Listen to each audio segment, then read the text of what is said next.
এই এই বহিরাগত কিছু এলাকার লোকজন এরা হলো সিরিয়ালের মাঝখান থেকে কিছু টাকা পয়সা নিয়ে এরা হলো মানুষকে আগে সিরিয়াল দিবে এই বলে বলে আগে নিয়ে যায়। এইটার জন্য গ্যামজামও হয়েছে, অনেকজন ইয়া হয়েছে, ধাক্কাধাক্কিও হয়েছে, অনেকজন পড়ে গেছে, বাচ্চা কাচ্চা নিয়ে খুব কষ্ট হয়েছে আজকের এই ইয়াতে।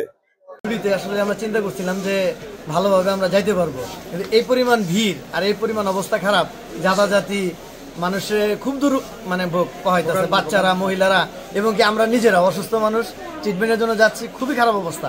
বিশেষ